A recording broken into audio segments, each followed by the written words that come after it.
Bonjour, aujourd'hui nous allons parler des papillomavirus qui concernent notamment le cancer du col de l'utérus, mais pas que. Bonjour docteur Lang. Bonjour Eliane. Merci. Effectivement, papillomavirus, qui se dit HPV dans le langage technique, à cause bien sûr de l'anglais, les papillomavirus, il y en a 200 génotypes. Génotype, ça veut dire le patrimoine génétique que nous avons chacun. Donc il y en a 200 génotypes, dont 10, 12 sont à fort risque de développement du cancer, notamment alors sur les génotypes 16-18. Je cite le chiffre parce que c'est ceux qui sont préférentiellement dans les vaccins dont nous allons parler. Alors, un des problèmes de ce virus, très courant, c'est qu'il est résistant dans les milieux extérieurs. Il est résistant au froid, aux détergents. Donc, ça explique une contamination importante. C'est donc un virus qui trouve tout à fait son nom en étant virulent. Alors, on parle d'épidémiologie. Ça veut dire quoi?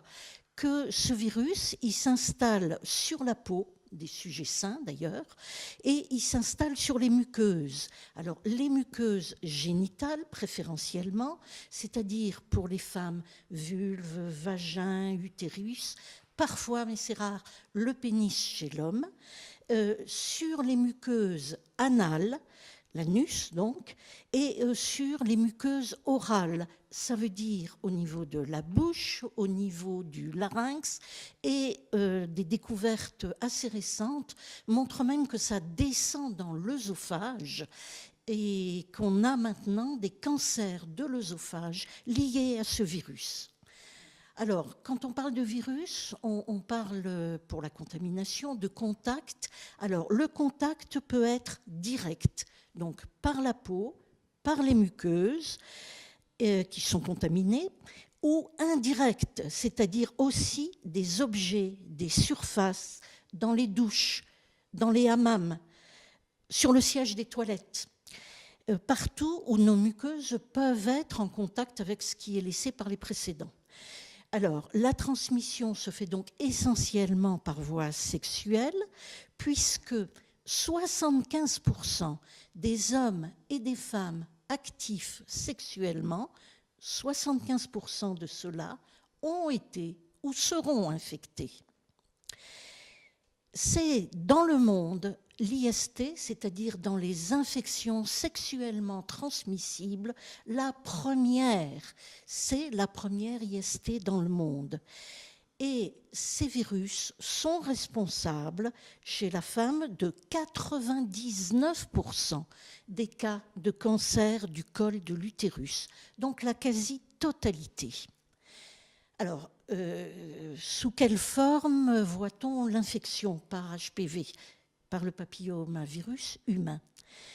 Sur le plan cutané, avec des verrues, des condylomes déjà, et au niveau génital, sur toutes ces muqueuses contaminées, avec un des problèmes qui est la durée d'incubation. Elle est évaluée de 2 à 4 ans. On est bien loin des maladies infectieuses traditionnelles à 14 ou 21 jours, 2 à 4 ans d'incubation. On a alors 3 sortes d'infections.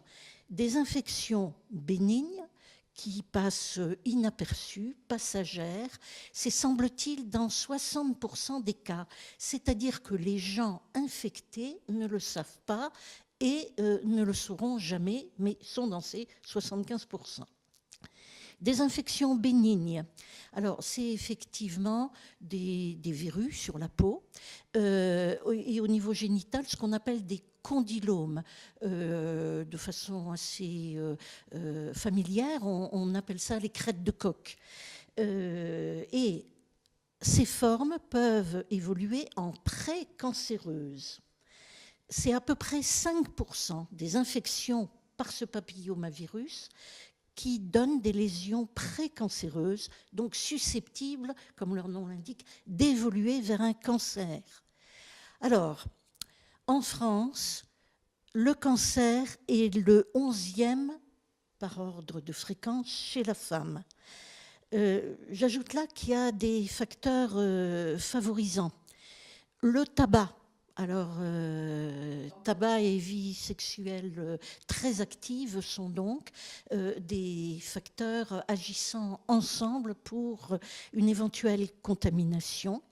Et puis, les patients atteints de, alors VIH pour certains, HIV, donc chez nous, parce que c'est toujours ce problème d'immunodépression. Le corps se défend moins bien parce qu'il est en immunodépression et donc le virus s'installe d'autant plus facilement. Donc, on connaît, je vous l'ai dit, des cancers de l'œsophage et c'est essentiellement le cancer du col de l'utérus. C'est en fait le deuxième cancer le plus fréquent dans le monde chez la femme, le deuxième dans le monde. Alors attention aussi aux voyages à l'étranger, etc., parce qu'il y a une fréquence bien plus grande dans les pays non protégés. On pourra peut-être y revenir. Alors, qu'est-ce que ça donne? Dans le monde, on établit à 250 000 décès par an liés au cancer du col, donc liés à HPV. 250 000 décès morts dans le monde. En France, pour revenir plus près de chez nous, il y a alors 3 000 à 4 000 nouveaux cas par an en France et malheureusement 1 100 décès par an.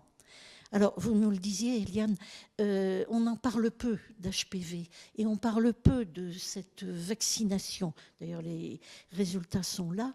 Et on est tout de même face à 1 100 décès par an de femmes qui pourraient être évités. Alors, éviter, ça veut dire la prévention. Qu'est-ce qu'on a comme méthode de prévention ? On peut parler du préservatif, mais de fait, c'est une protection trop partielle parce que le virus peut être n'importe où sur la peau.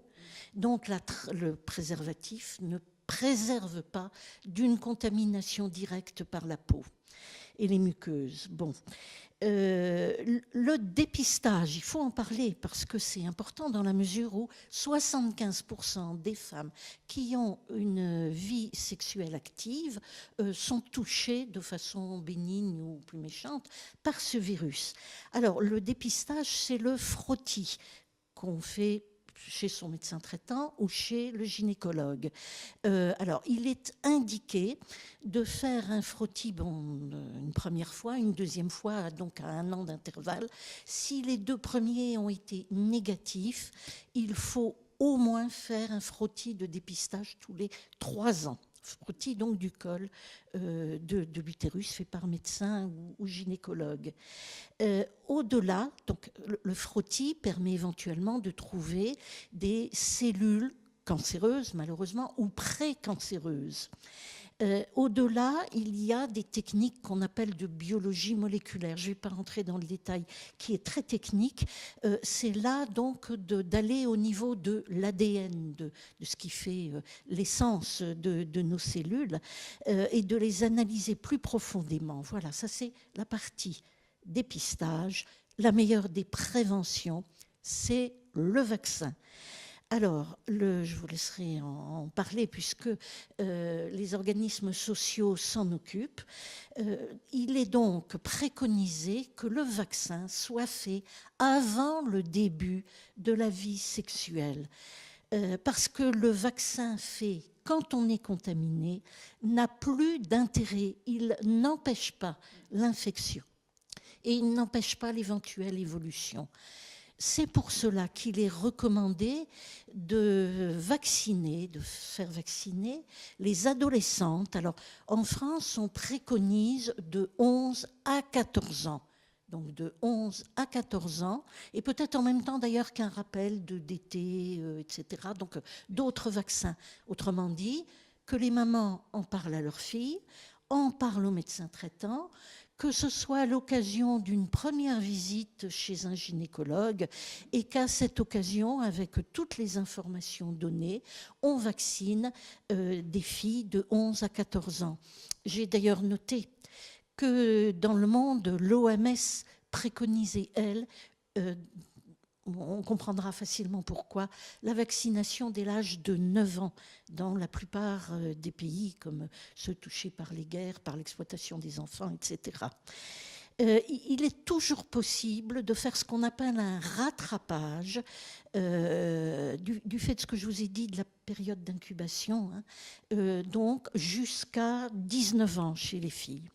Alors, les garçons peuvent être touchés et on préconise la vaccination chez les jeunes garçons qui ont une orientation vers l'homosexualité, avec là la possibilité de ce qu'on appelle un rattrapage jusqu'à 26 ans.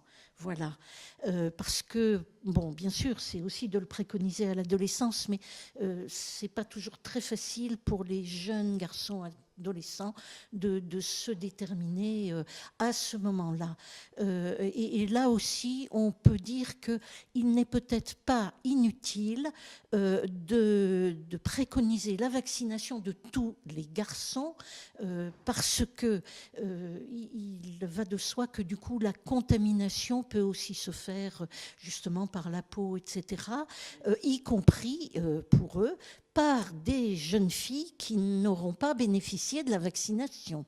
Voilà. Alors, je vais peut-être, j'ai beaucoup parlé, une fois que j'aurai dit que les vaccins s'appellent respectivement Gardasil ou Cervarix, je vais peut-être vous laisser, Eliane, parler de la manière dont les organismes sociaux ont pris en charge ce problème de santé publique et peuvent faire des propositions. Voilà, au niveau de l'assurance maladie, nous conseillons vivement aux parents de faire vacciner leurs filles entre 11 et 14 ans. Et comme vous l'avez souligné, il y a un rattrapage possible si elles n'ont pas eu d'activité sexuelle jusqu'à 19 ans. Une fois qu'elles sont vaccinées, sachez que dans le vaccin, il y a les 9 souches les plus virulentes, les plus oncogènes, c'est-à-dire qui induisent un cancer méchant au niveau des organes. Donc ce vaccin est s'appelé non-avalent, il a 9 souches, c'est très important. Néanmoins, une fois que ces jeunes filles auront été vaccinées, durant toute leur vie, il faudra tout de même qu'elles bénéficient du frottis, c'est-à-dire un premier frottis, un an après un deuxième frottis, et si tout est correct, tous les 3 ans, entre 25 et 65 ans. Voilà, donc c'est un cancer qui pourrait être évité. D'ailleurs, Dr Lang va nous parler un petit peu d'autres pays proches de chez nous qui ont mis en place la vaccination de façon intensive et dont les résultats sont probants. Merci, effectivement, c'est assez époustouflant de lire les statistiques et ce qu'elles peuvent donner de résultats. En France, à peu près 21% des filles dans l'âge préconisé de 11 à 14 ans et éventuellement jusqu'à 19, 21% des jeunes femmes sont vaccinées, 21% en France. Dans des pays comme l'Australie, on arrive à un pourcentage de 79% des femmes, des filles, et 73% des garçons. C'est quand même assez fantastique, mais le résultat est là. C'est-à-dire qu'en Australie, en ce moment même, on observe une quasi-disparition du cancer du col chez la femme. Une quasi-disparition. Et plus proche de chez nous, alors la Suède aussi a une vaccination à 80%, mais encore plus proche, le Portugal. Le Portugal a aussi un taux de vaccination de plus de 80%. Et là aussi, au Portugal, le cancer du col de l'utérus est en train de disparaître. Alors, mesdames, et puis toutes les adolescentes qui écoutent, tous les adolescents qui écoutent, allez voir votre médecin. Pour les filles, allez voir un gynécologue. Ce sera l'occasion d'envisager toute la vie de femme. Et faites-vous vacciner, s'il vous plaît, pour qu'on n'ait plus autant de décès par cancer du col de l'utérus. Merci. Merci, Dr Lang. Alors, vous avez une formule dédiée pour ce qui concerne les contaminations et les vaccinations. Je vous écoute. Oui. j'ai appris en faisant mes études, que cette expression qui est l'épidémie décime, la vaccination millésime, parce qu'on parle dans les médias, sur les réseaux sociaux, de problèmes liés à la vaccination. Cette formule traduit bien que quand il y a une épidémie, une personne sur 10 est touchée. Et il peut y avoir donc des décès de ces maladies, la preuve là, 1100 pour le cancer du col de l'utérus. Donc l'épidémie 1 sur 10, la vaccination c'est millésime, c'est-à-dire 1 sur 1000. Alors 1 sur 1000 à côté de 1 sur 10, pour moi, il n'y a pas photo. Merci, docteur Lang. Merci.